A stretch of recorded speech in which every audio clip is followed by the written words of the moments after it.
warahmatullahi wabarakatuh. Salam sejahtera bagi kita semua. Shalom, Om Swastiastu, Namo Buddhaya, Salam Kebajikan. Yang kami hormati Ibu Dr. Siva Fauzia, SPD MPD, selaku dosen pengampu mata kuliah Komunikasi Pendidikan.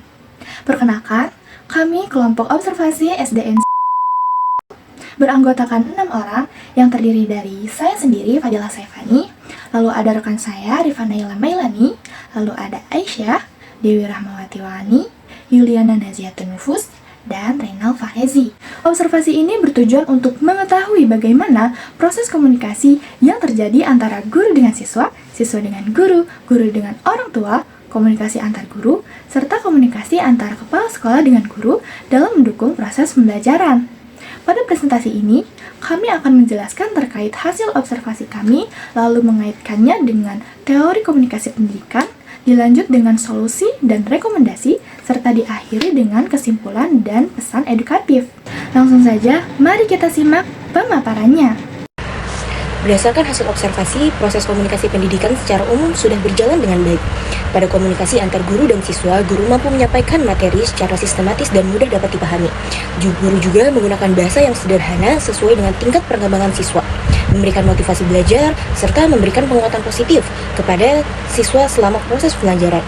Selain itu, guru sering menggunakan contoh-contoh konkret sehingga siswa lebih mudah memahami materi yang diajarkan. Sementara itu, dari sisi komunikasi siswa kepada guru, sebagian besar siswa menunjukkan sikap sopan, menghargai guru, aktif mengikuti pembelajaran, serta mampu menjawab pertanyaan yang diberikan.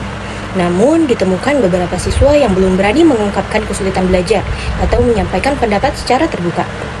Selanjutnya, komunikasi antar guru dan siswa dan orang tua juga berlangsung secara efektif. Guru menyampaikan informasi perkembangan belajar maupun kegiatan sekolah melalui media komunikasi seperti WhatsApp maupun buku penghubung. Penyampaian informasi dilakukan dengan bahasa yang jelas, sopan, dan profesional.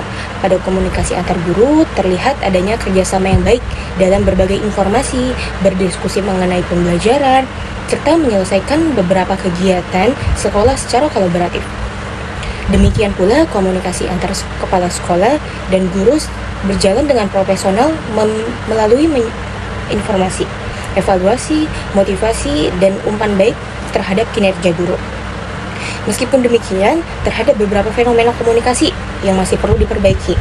Salah satunya adalah masih adanya siswa yang cenderung pasif ketika mengalami kesulitan belajar. Selain itu, ruang diskusi terbuka antar guru juga masih dapat ditingkatkan agar kolaborasi profesional menjadi lebih optimal. Fenomena tersebut berdampak terhadap proses pembelajaran.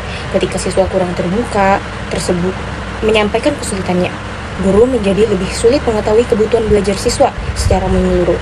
Akibat beberapa hambatan belajar mungkin tidak sesuai segera teratasi, sehingga dapat memenuhi pemahaman materi dan hasil belajar siswa. Yang kedua yaitu analisis teoritis. Jika dikaitkan dengan teori komunikasi pendidikan, hasil observasi ini menunjukkan bahwa komunikasi yang efektif merupakan salah satu faktor penting dalam keberhasilan proses pembelajaran. Menurut teori komunikasi pendidikan, komunikasi bukan hanya proses penyampaian informasi saja, tetapi juga proses membangun pemahaman bersama antara guru dan peserta didik. Guru berperan sebagai komunikator yang menyampaikan pesan pembelajaran, sedangkan siswa sebagai komunikan yang menerima, memahami, dan memberikan umpan balik terhadap pesan tersebut. Dalam observasi ini terlihat bahwa guru telah menerapkan prinsip komunikasi yang efektif, seperti penggunaan bahasa yang mudah dipahami, menyampaikan materi secara sistematis, pemberian motivasi, serta penggunaan contoh konkret. Hal ini sesuai dengan prinsip komunikasi yang menekankan kejelasan pesan, kesesuaian bahasa dengan karakteristik peserta didik, dan pentingnya umpan balik dalam pembelajaran. Namun demikian, masih terdapat hambatan komunikasi yang bersumber dari siswa. Beberapa siswa belum memiliki rasa percaya diri yang cukup untuk menyampaikan pendapat ataupun kesulitan belajar kepada guru. Hambatan ini dapat dipengaruhi oleh faktor psikologis seperti rasa malu, takut salah, ataupun kurangnya keberanian berbicara di depan guru maupun di depan teman-temannya. Selain itu, komunikasi profesional antara guru sebenarnya sudah berjalan baik, tetapi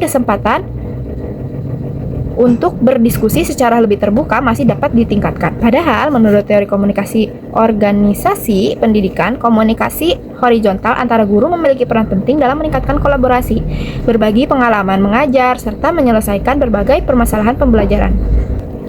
Apabila hambatan-hambatan tersebut tidak segera diatasi, maka efektivitas komunikasi pendidikan dapat berkurang. Guru akan lebih sulit mengidentifikasi kebutuhan belajar siswa, sedangkan siswa akan kehilangan kesempatan memperoleh bantuan belajar yang sesuai dengan kebutuhannya. Berdasarkan hasil observasi dan teori komunikasi pendidikan, terdapat beberapa strategi yang dapat diterapkan untuk meningkatkan kualitas komunikasi di sekolah. Yang pertama, guru perlu menciptakan suasana belajar yang lebih terbuka, nyaman, dan menghargai setiap pendapat siswa. Guru dapat memberikan kesempatan kepada seluruh siswa untuk bertanya maupun menyampaikan pendapat tanpa takut disalahkan. Yang kedua, menggunakan media pembelajaran yang lebih bervariasi perlu ditingkatkan.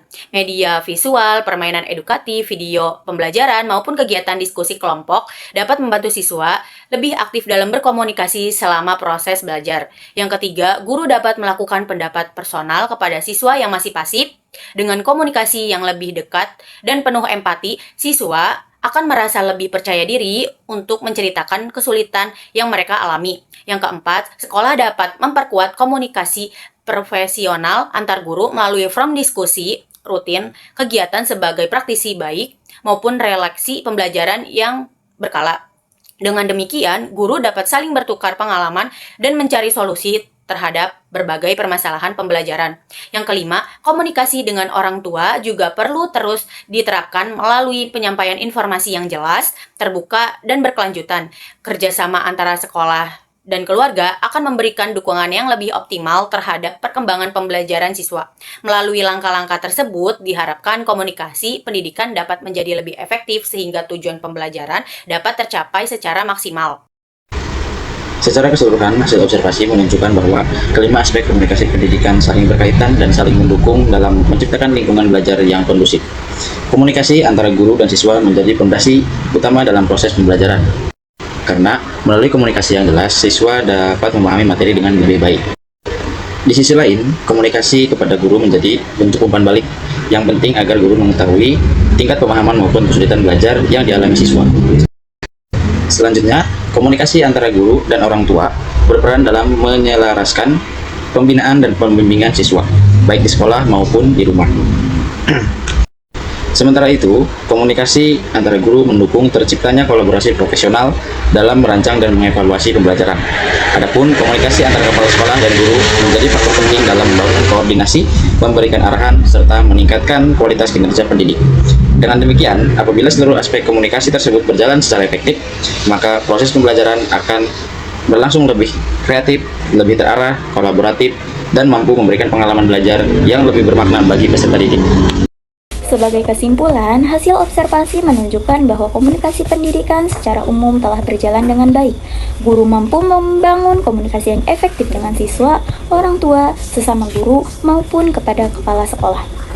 Meskipun demikian, masih terdapat beberapa aspek yang perlu ditingkatkan, terutama dalam mendorong keberanian siswa untuk berkomunikasi secara terbuka, serta memperkuat kolaborasi profesional antar guru.